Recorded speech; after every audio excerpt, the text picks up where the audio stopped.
las primeras acciones del nuevo presidente de los Estados Unidos, Donald Trump, al iniciar su segundo mandato, fue firmar una orden ejecutiva que inicia un proceso para declarar a ciertos cárteles mexicanos como organizaciones terroristas extranjeras.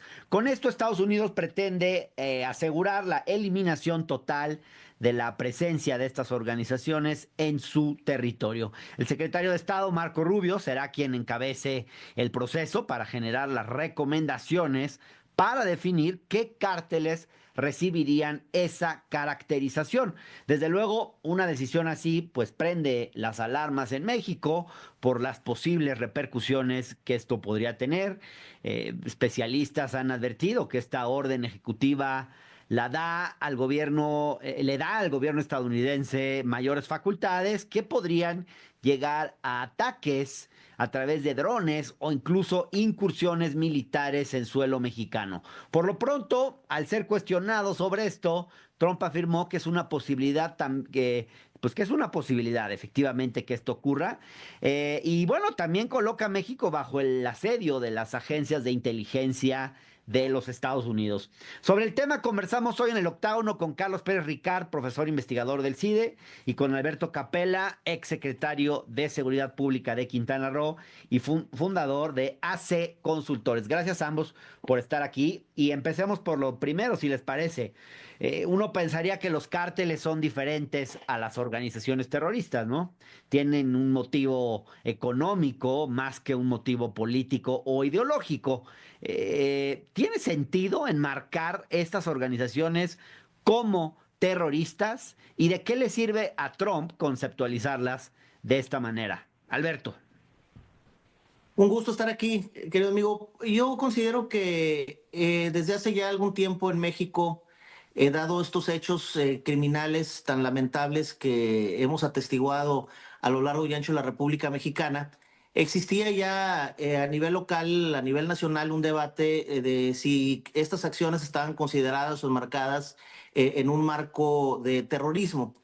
La definición del tipo penal clara y puntual del Código Penal Federal, que obviamente tiene jurisdicción en nuestro país, establece pues, una definición muy concreta que cualquier acción que tenga como objetivo generar temor, terror o miedo en la población, con objetivos muy específicos, porque nunca enmarca el tipo penal cuestiones de carácter ideológico como lo establece la ONU, será considerado como un acto terrorista. Entonces, claro que ya ha existido ese debate, claro que existía este temor de manera importante y vemos pues un Donald Trump muy determinado a cumplir con las promesas de campaña.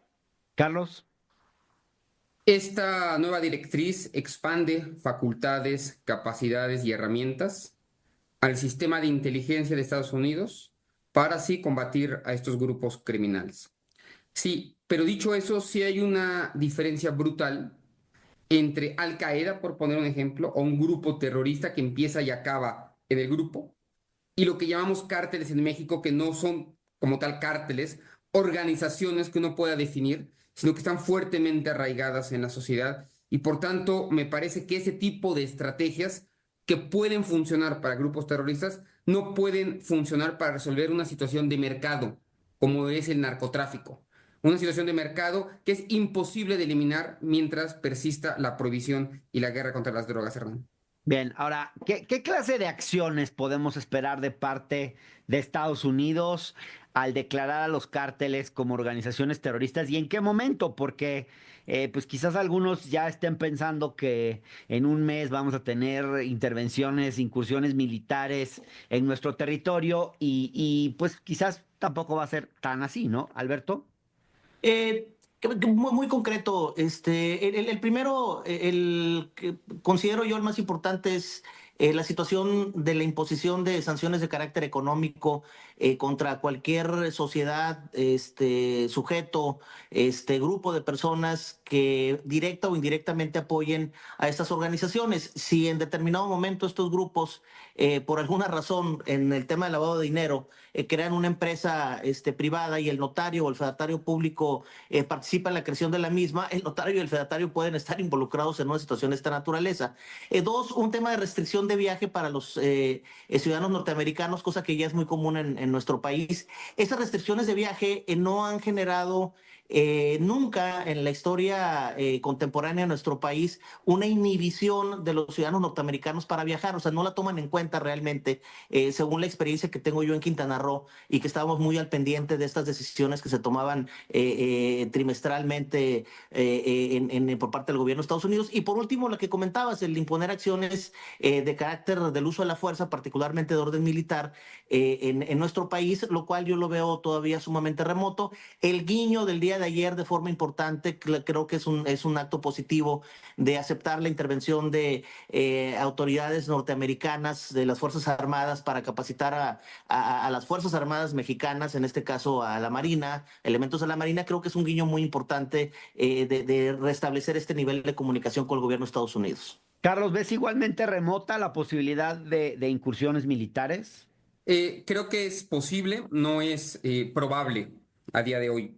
Es importante precisar que esta directriz no abre la puerta inmediata a una suerte de invasión suave o de presencia extraterritorial de marinos o militares estadounidenses en México. No es, digamos, el caminito. Puede suceder por otras vías, pero, digamos, etiquetarlos como terroristas no es, digamos, la antesala para que pudiera haber una invasión. Sin embargo, si quiero decir acá, la revista Rolling Stone en diciembre, me parece, o en noviembre, hizo un artículo muy bueno que se llama ¿Qué tanto deberíamos invadir México?, que se basa en entrevistas que hicieron a varios, a varios oficiales de la administración de Trump que hoy están ahí, y dice, la discusión no era si debíamos invadir México, sino qué tanto debería ser. Entonces, es algo que sí está en la mesa. Yo lo veo en este punto, como con Alberto, quizás improbable, pero sí está en el marco de lo posible, en un mundo en el que el derecho internacional es en entredicho y en el que personajes como Donald Trump ofrecen sobre todo incertidumbre. Me parece que es una posibilidad que no habría que descartar, aunque en este momento me parece que está en el escenario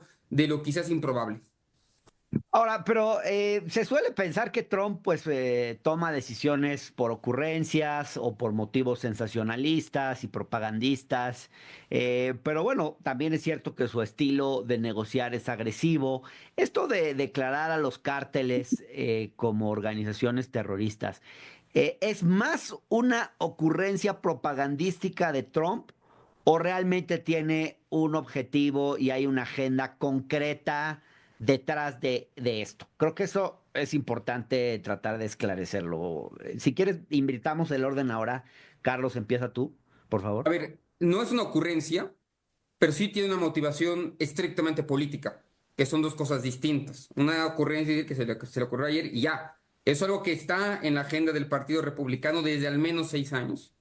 Prácticamente todos los políticos en la derecha del Partido Republicano han hablado de esto.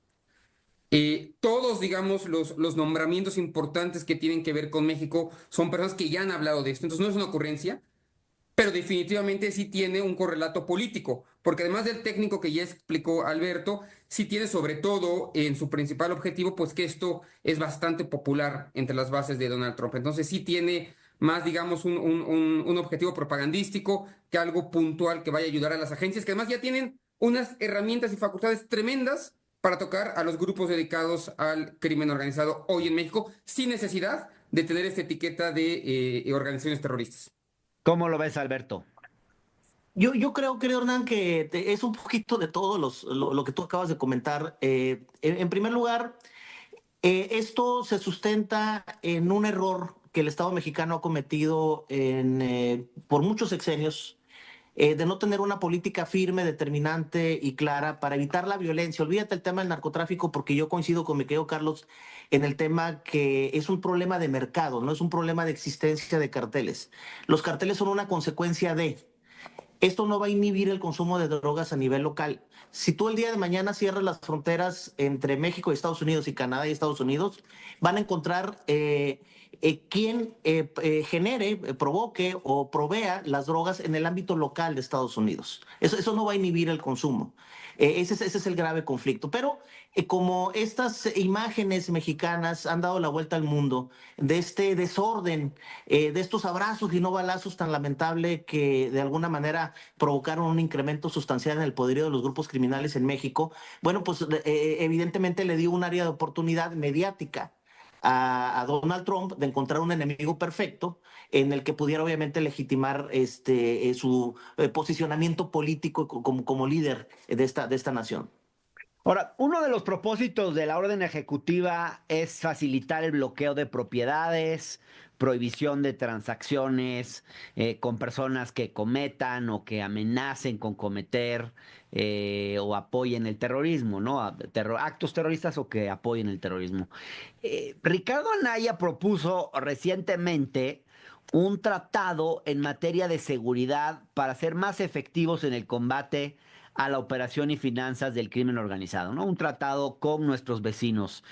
¿Crees que una iniciativa así, Carlos, podría ayudar, digamos, en esta situación, digamos, en la que estamos? Creo que estamos condenados a cooperar con Ajá, Estados Unidos. ajá. Somos parte de América del Norte, inevitablemente, lo queramos o no. Tenemos que coordinarnos y cooperar en aquellas cuestiones que para nosotros sean fundamentales y para ellos también sean fundamentales. Sin embargo, esto, desde mi punto de vista, está en una matriz inexorable.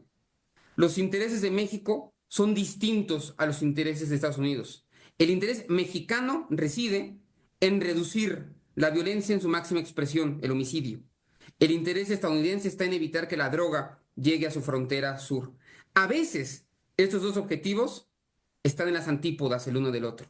Se contradicen el uno al otro y eso hace inevitable que pueda haber conflictos en un tratado como el que se está proponiendo. Para mí ese es el quid de la cuestión y de la relación entre México y Estados Unidos. Los objetivos no necesariamente son los mismos y en la persecución de uno muchas veces puedes ir en contra de el segundo objetivo. Es el gran problema que tenemos ante nosotros. Interesante, Alberto. ¿Cómo ves tú? ¿Crees que ayudaría un tratado como el que propuso Anaya?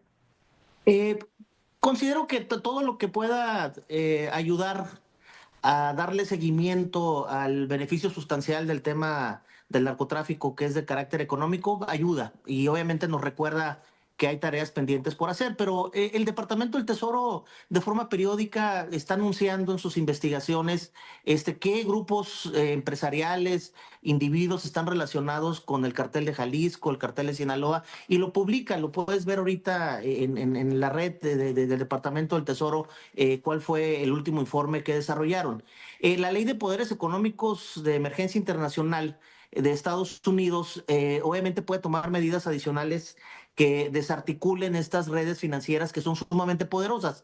Leía yo un artículo recientemente, Hernán, en donde casi el 8% del total de las remesas que llegan a nuestro país por parte de nuestros paisanos están relacionados con el tema del narcotráfico. O sea, es el pago que se da por los cargamentos que llegan allá. Imagínate las dimensiones del tema. Y esas remesas nacen en Estados Unidos.